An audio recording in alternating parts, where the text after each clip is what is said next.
got new brake pads all around on the van. We got the rear rotors turned. We got the brake shoes and the trailer relined, and made it to Bolivia. So this rope right here is the only thing that separates us from Peru and getting into Bolivia. It's a sleepy, quote, border crossing. And when we got here, 2 or 3 buses had just rolled in, and there was a huge crowd. And they're not really set up to handle more than 5 or 10 people at a time. So we're finding that the Peruvian, Bolivian, Latin America culture is very pushy. So when the door started to open up again, like 20 people just started elbowing their way past us, and we're elbowing back, and we got into this huge conflict, and our chef Jorge came in and a shouting session ensued, and but we finally got it sorted, and Jorge is now motioning me in. I'll be right there, Jorge. So I gotta go. There's a passion here in these Latin American countries that it's palatable. There you are. ¿Cómo se llama, amigo? Yeah. Samuel. Samuel, Eman. Yeah. Yeah, con gusto, brother. The smile is your best tool that you've got. You'll get what you give. Hell yeah.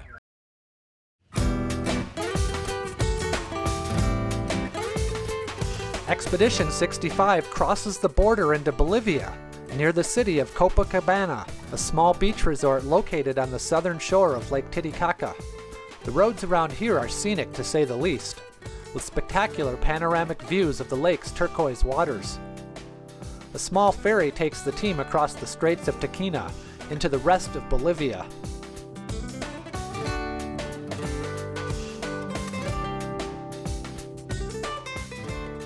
Of everything that was scheduled for this trip, Bolivia is the country that I wanted to traverse. I think for most of us, we're looking at Bolivia as going to be the crown jewel of the experience. The lack of infrastructure just makes it adventurous. This is awesome. This is the kind of thing Wow. you could never do at home. No. There's so many Never at laws home. that would prevent this from happening. This whole boat is flexing. Look at that. Look at how the whole boat it is. flexing. Can we get a shot? There's no life vests. There's no escape boats. You can practically see the water through the bottom of the boat here.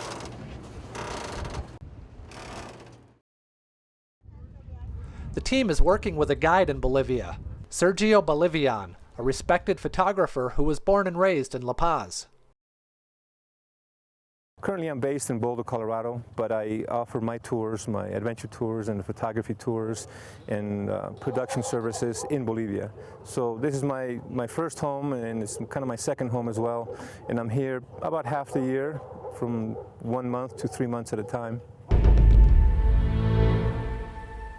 The group is following Sergio into the sprawling city of La Paz. By nightfall, they're still riding through dense road construction and traffic. I got bumped several times by cars coming into La Paz at night. This kind of stuff just doesn't happen in the States. It just gets you fired up. It's good for you. Coming into La Paz at night, I ended up going down, and I would guess I was going 30, 35 miles an hour. But that was a big one right there. That got my attention in riding in heavy traffic.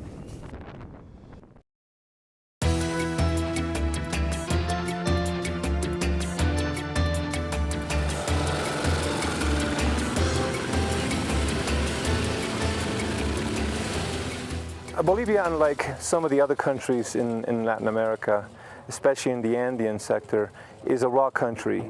It offers you that type of adventure and the cultural interaction that is being lost in most of the other countries very quickly. So if you want authenticity, and if you want adversity and adventure, and you want to experience something that is not going to provide you 5-star hotels every 500 miles or so, then Bolivia would be a good choice. This is an absolutely incredible road. Holy cow. Spectacular riding getting up to this pass. Truly some of the best roads that I've ever ridden on in terms of scenery and just rugged, adventurous appeal. Steep drop-offs. Do not want to go over the edge here or you're done for. So this is one of the more intense parts of this journey. We're on a high pass. 15,200 feet, and the thermometer is saying 33 degrees. Up at the top of the pass at 15,250 feet, it's snowing. and it's melting quickly, but it's snowing, so we're poking along with our blinkers on. We're going to get out of the clouds, and hopefully it'll clear up. But wow, everything from gnarly talus side slopes to snow and slick roads, and all in the same day. Hey, how good is this? So I just checked the temperature. It's 34.5 degrees. Yeah, it's gonna freeze. We gotta go down. And we probably should go down. So more of the same for the next few miles anyway. All right. It's amazing how quickly things can change on a ride like this. And even though it looks like this right now, I bet you within 20 or 30 minutes, it could be completely different. You know, climate is what you expect and weather is what you get. So, you know, you go up, temperature goes down, the dew point says you have clouds, so it's just physics. What did I tell you? We're coming out of the mist now at 14,500 feet. That was a rugged, cold, wet pass. Today we're headed to what's called the Death Road. It's a very narrow road that used to be the only road that went from the Andes into the Amazon. And it's called a Death Road because many years ago a lot of fatalities happened due to vehicles, buses and trucks going over the edge. But now it's become more of a tourist highway in the sense that a lot of mountain bikers do the road and motorcyclists and people in 4x4s. Bolivia's infamous Death Road is one of the big highlights of the expedition, but the team only has time to explore a little bit before turning around and heading back to La Paz. They don't want to get stuck crossing over an icy pass in the middle of the night. The pass at night with this rain gets slick. Yeah, for sure. And Well, it's up to you. I mean, we can do it. yeah. Well, I guess we can leave that up to the team. Yeah. Sergio says if we go all the way through to Coroico, we'll be coming back here in the dark. I think it's a bad idea. So, well, I know you're out for night riding, so I don't really care. Stuff happens. Timing gets screwed up. Unfortunately, we're taking up the slack by riding at night. And I just think that's not smart. And we're putting everybody at risk using night riding as the tool to take up slack when stuff happens. I think it's wrong. So I've just said I'm not going to ride at night anymore.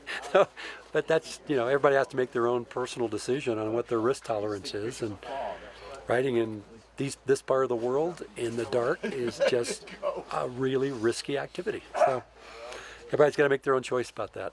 We really wanted to get all the way through the death ride, and it doesn't look like we're going to get to, because we're going to have to go back over 16,000 feet, and we'll hit ice and snow and zero visibility at night.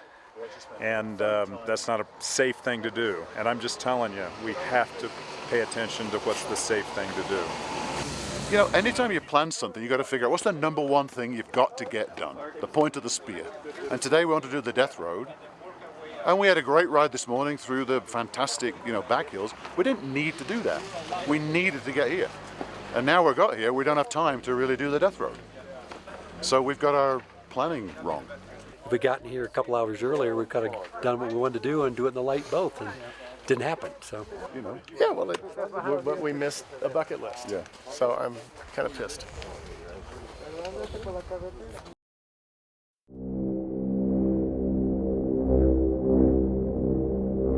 Our objective today is the Quimsa Cruz Range, but there's a lot of twisties and a lot of offshoots or whatever, so we should try to stick together just because, you know, and post, because we're going to definitely need to post.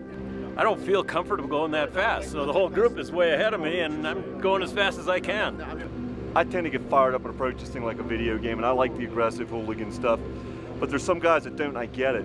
Let's make a real commitment to each other, and we're going to pay attention and stop and make sure the guy behind sees. You know the drill. You've all been to Rawhide. We're going to play by Rawhide rules for this. It's the only way to keep us together and keep us safe.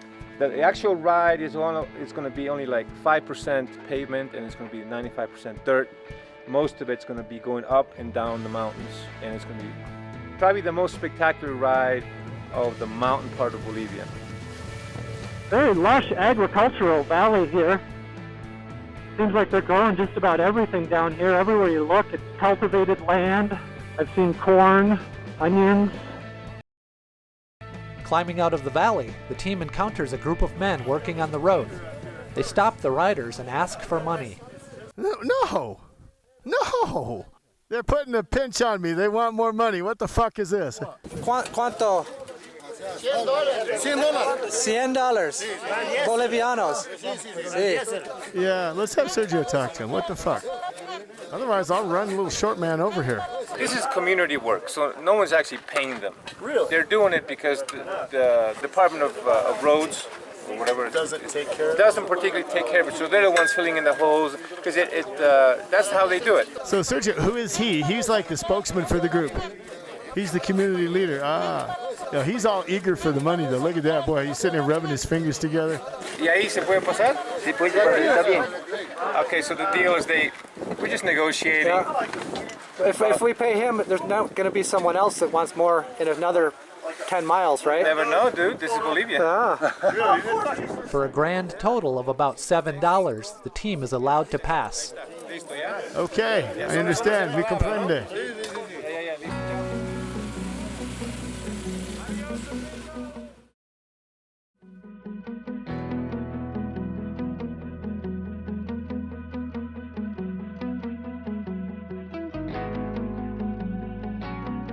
¿Cuántos años tienes? Yo tengo 8. 9. Yo tengo 7. Yo tengo 7.